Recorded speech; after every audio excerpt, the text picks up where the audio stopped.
Hi, everyone. Welcome to How to Write the Future podcast. I'm your host, Beth Barany. I'm an award-winning science fiction and fantasy novelist, and I am a creativity coach and editor, and I specialize in supporting science fiction and fantasy authors who want to go from idea to publication of their novels. And I also work with creative entrepreneurs who want to build their creative businesses, specifically serving writers. I'm very much in the writing space and in the creativity space. And I have this podcast because I believe that what we vision as creatives, we help make so. And this podcast is not just for creative writers, it is also for anyone who cares about the future of humanity, the future of us on this beautiful planet. So to that end, I love talking with other people, other thought leaders, other creatives. And today I have a special guest, my friend, Catharine Bramkamp. Catharine, welcome. So glad that you're here. Thank you so much. It's always a pleasure to talk with you. It's great to be here. Oh, so wonderful. And if you could just tell people a little bit about you so they can get to know you. And then we have some really fun questions for everyone. Thank you. Hi, I'm Catharine Bramkamp. I am a writing coach and a creativity coach, and I am currently deeply involved with the process and the importance of creativity in the second half of life. I have a class going on in November. I'm doing workshops on creativity, and I'm speaking on creativity, particularly because so many writers and artists across the board are feeling very pushed with AI, that this is going to destroy everything and AI is going to be able to do everything. So I've been doing a lot of deep dives into that. And so I have classes and lectures that I'm doing about that and the creative impulse that still remains uniquely human.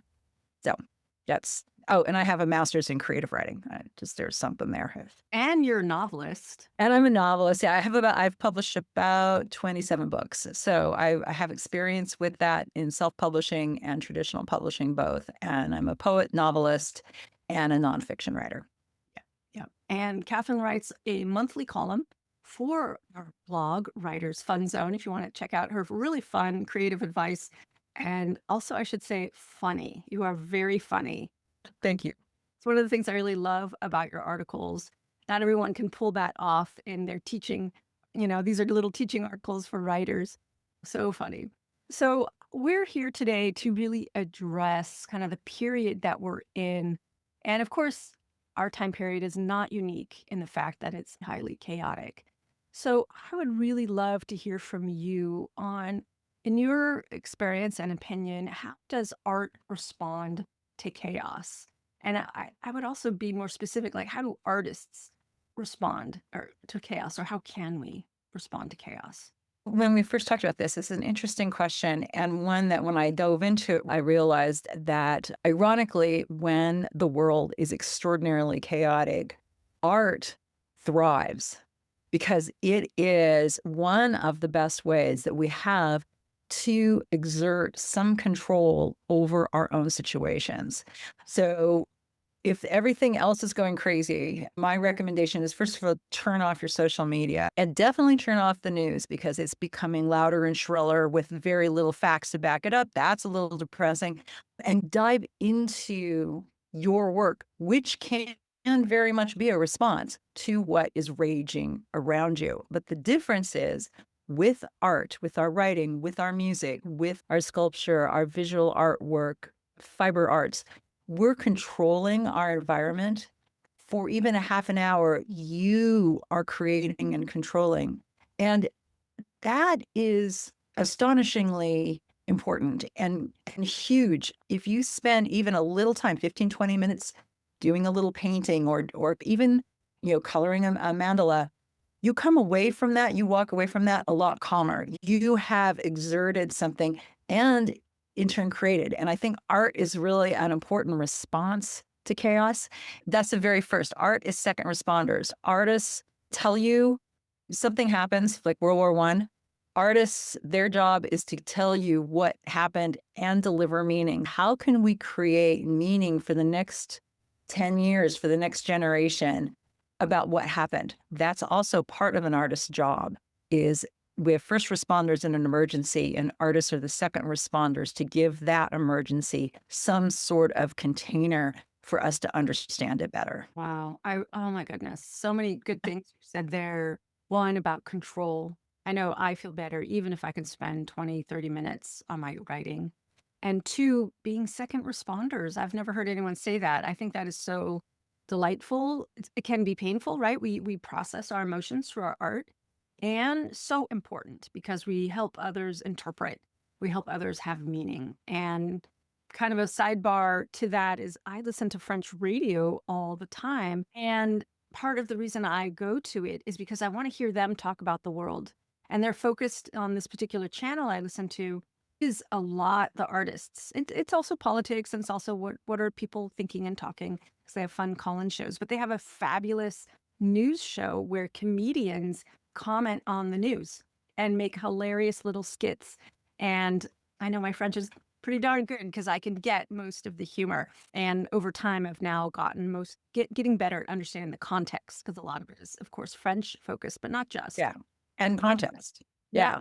And it's so great to hear them talk about the United States or other countries, about what's going on around the world, because they're giving me some meaning. They're interpreting the world for me, and it's through a different cultural lens. So to me, that's very interesting and inspiring. Also, because the French value the creative arts more highly. And that's a whole nother conversation with our culture that we have in the US, is that we honor commerce almost exclusively. I've written about this extensively, but there is that compulsion, and you know this too, is like when you say, oh, I'm a writer. And what's the first thing? Oh, have you published? How, and if you've published, then the next thing is, how many did you sell? Do you make a living? And it's like, no, that's not even the point. It's like, do you ask people who just made a baby quilt? Oh, did you sell that? I get defensive on behalf of artists. No, this isn't commerce. This is meaning. This is actually what we do is far more important than just money. That's not even part of it. Our job is to say, oh, we just went through, well, and let me just back up to your point. We're going through incredible, almost disabling chaos for us. And the best way to cope oftentimes is that laughter, is bringing in the court jesters who will say what A, we're thinking, and B, we can't express ourselves. And that's also what artists do, is that we bring the words, the poems, the picture, the art that then helps the viewer manage their feelings or understand what's going on. I was at the Wayne Tyball exhibit at the DeYoung, and a friend of mine said, we looked at one of the big vertiginous pictures that he does of the San Francisco streets, and they're just up and down lines. Okay, they're just like on a flat plane, and they're just like straight up, and the little dots on it, that must be the street. And my friend commented, and he's not an artist, but he commented and he said, well, that's not accurate, but it is how it feels. And I thought, yeah, it's not accurate. It's not even supposed to be accurate, but it is how it feels. And any moment that we can deliver as artists to someone else who says, oh, wow, that's how it feels, that's what we're here for. That's what our job is. I'm so with you. You know, art is about emotion and feelings. I know both you and I, as writing teachers, we focus on that. And I help my writers key into that. Let's jump to the examples that you mentioned. Yeah. Can you give us some examples, 3 artists who have responded to chaos, and how did that help? How did that help the people who received that art? This is not in chronological order, but the first example, and a very interesting, very crazy examples, are the artists who followed World War I. Studying this has just turned me on to all sorts of interesting artists and interesting responses. So World War I, between 1914 and 1918, was or ended up being fairly pointless. Okay, there you go. There's your quick history lesson on a 4-year war. Nothing much was gained. It was a trench warfare. They didn't make it across no man's land very often. And it was billed as something easy to do. And we could deep dive into the male hubris of that. But men went to war. countries went to war and they said, okay, we're going to knock this out of the park. We're going to start up in August. We're going to be out of there by December, by Christmas. No problem. It was a problem.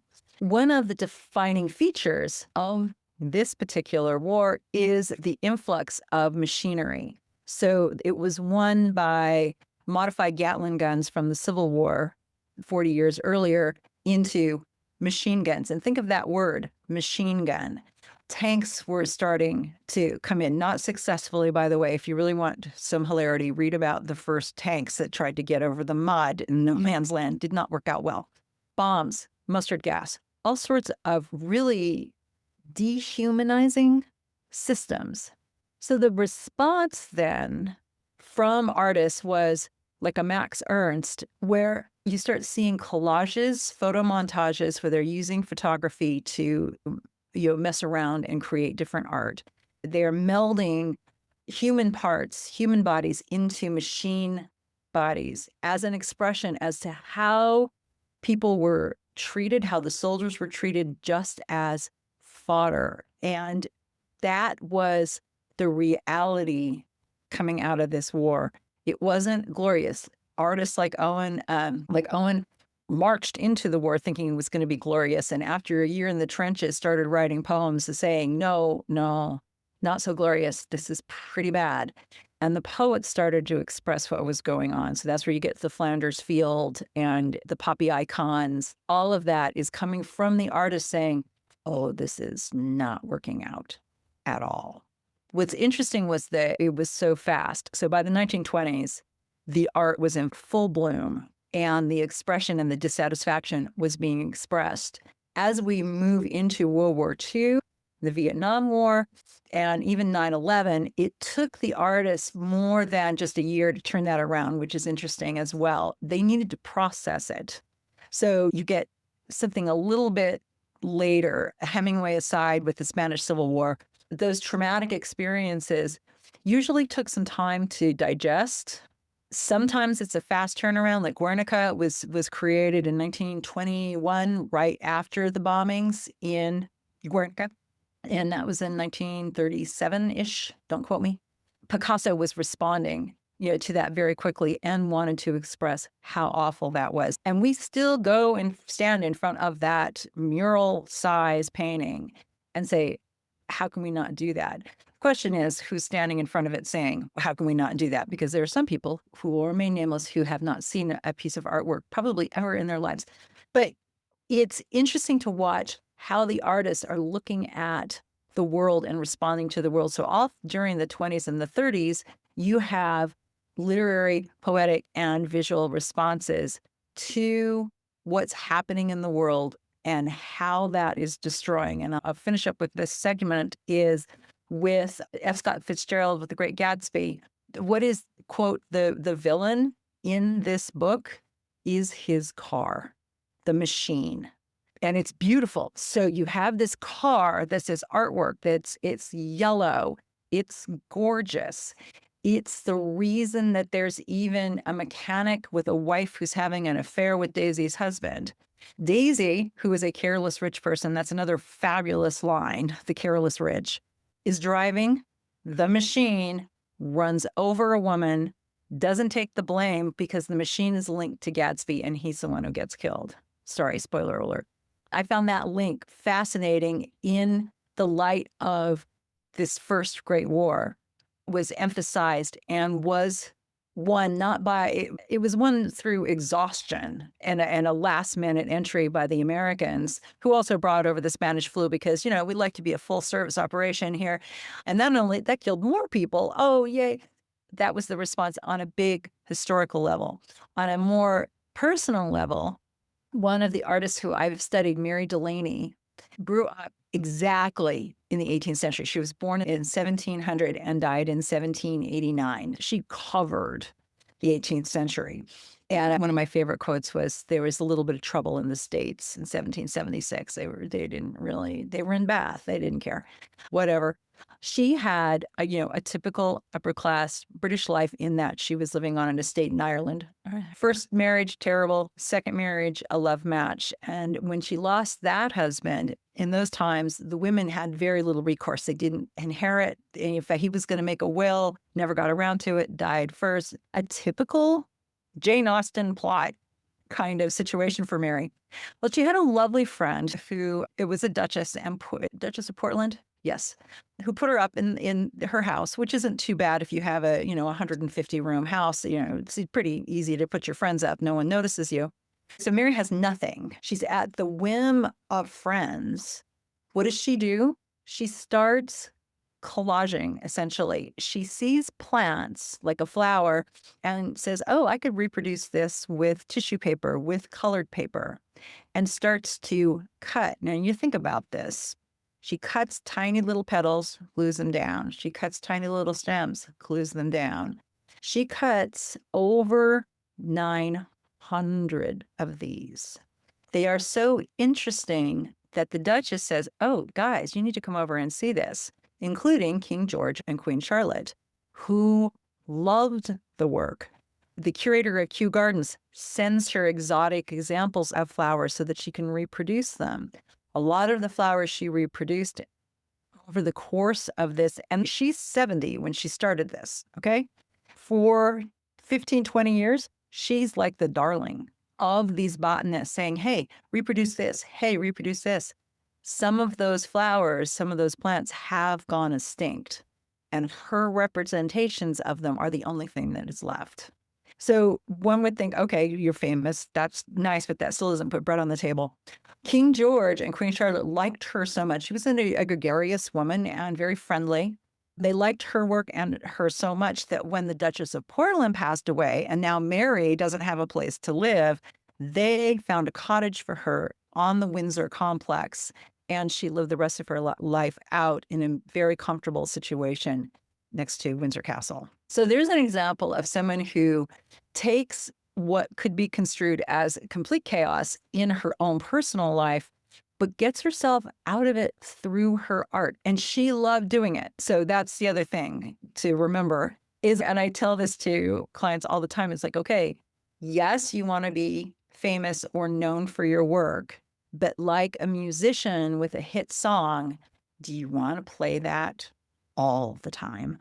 I mean, I look at, popular musicians and they are stuck with their greatest hits. And it's like the fortitude of being able to reproduce that over and over again with the same enthusiasm is truly astonishing to me. So, but Mary was doing something different. She was getting information. She was doing something that wasn't the same repetitive thing. The style was, but the object wasn't. And if you want to see these, you can go to the British Museum and ask, and you can go in and see them. That's one of my plans for 2027 is to go see those cutouts. She called them mosaics. So that's an example of how personally that art can help you and get you out of a situation and into something that maybe you didn't even realize you needed, but there it is. I love that. And so you have two examples you gave us primarily. Well, we had The Great Gatsby, you called out, and Mary Delaney.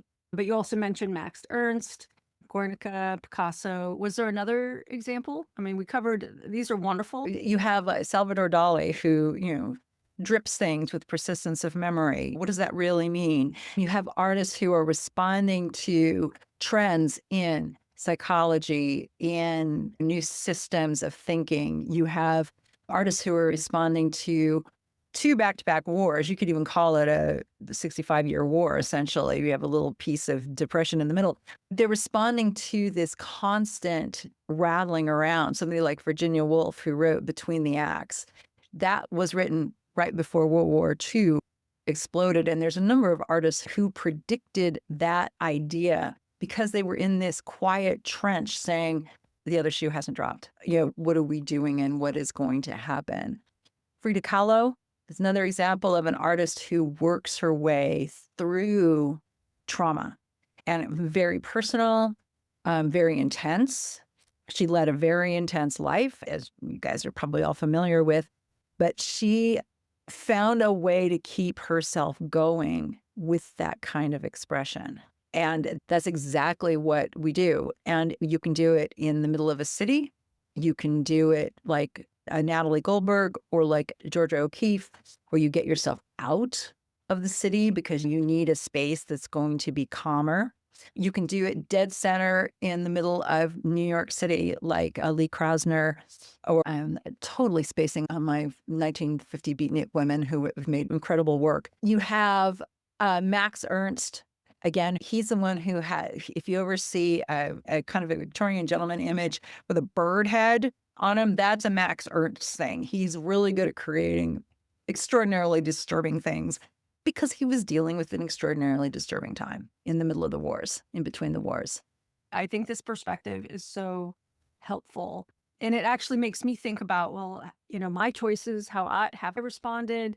I had a very specific choice to make and did make in 2016 with the US presidential elections. My response was to commit to a writing project. And I did. I wrote 4 novels in 7 months that then I went on to publish over the next few years, which is my science fiction mystery series. Right. Talk about justice and rich versus poor and life, death, and all the things that you get to do when you do murder mysteries with a young woman who's dealing with her own personal tragedy and past tragedies. So that was my particular response. And my response in general is to commit even deeper to my work because I know that it helps me and that it's going to be a catharsis for others. So Yeah. I was wondering if you could also address that, or how can art and how does art really help the artists? And if you could speak specifically for writers. I'm in a writing group. Of course, I'm in a writing group. I'm in a number of writing groups. One of the women in one of my writing groups commented that, and this is since 2016, that's kind of a watershed for a lot of us. Her comment was, she said, she's responding to what's going on in the world by writing a novel about how it all could be better. She is reconstructing like a Herland, like a utopian kind of book. It's like, all right, what does it look like if it is completely different? And exploring that because that is a more positive outlook for her. Here's something else to consider as artists, as writers, particularly, how much do you want to spend in that world that you're creating? Are you creating something that's a little lighter, that can be funny? That's how I write. Do you want to create characters who you love, or are you creating despicable characters? How does that work for your psyche? There's definitely considerations about that. And I talk about that too with clients who are working with memoir as like, how much of this do you really want to revisit? Is it going to work for you? I always say, if you're going to write a memoir, make sure you've got a therapist on call because, to make it real, you have to make it real. And how is that going to work in the time you're in? Maybe you're better off saying, okay, like you did, Beth, where you say, okay, I'm in this space historically and politically. What am I going to create that will help me? And we'll put the hard stuff maybe in another time, because this isn't the time for it. So we're not only responding, but we need to respond to what our own psyches desire at the time. Absolutely. And there was a lot of factors that lined up that led me to write the Janie McAllister mystery series, including ability to articulate the storyline in a sentence, which let me know as a writer that I was mature enough to move forward because it had been a story idea that had been in the back of my mind for over 10 years. So I tend to marinate ideas for a very long time before they're ready to go. And also, it's about someone who has all the skills. And I'm writing a near future. It's 130 years in the future, where I get to imagine a lot of things that are better and some of the things that are the same. And then I get to put a justice person in the center. She's an investigator. She's a cop, essentially. And she's smart, kick-ass, and she's got her science background, and she's got her humanist background, and she's got her personal background that drives her. So I really got to create a person who gets to be active on and who gets to be snooping around and who gets to put the handcuffs on the bad guys and who gets to speak for the dead also because she's investigates murders. So, and then also gets to create a really interesting team and gets to lead that team. So it has all these factors that I was interested in and still am interested in exploring. I think to that point, and we were talking about, what do you read to relax? What do you read to get yourself back together? And my go-to, probably like yours, is murder mysteries, and not extreme violent ones, because that doesn't help.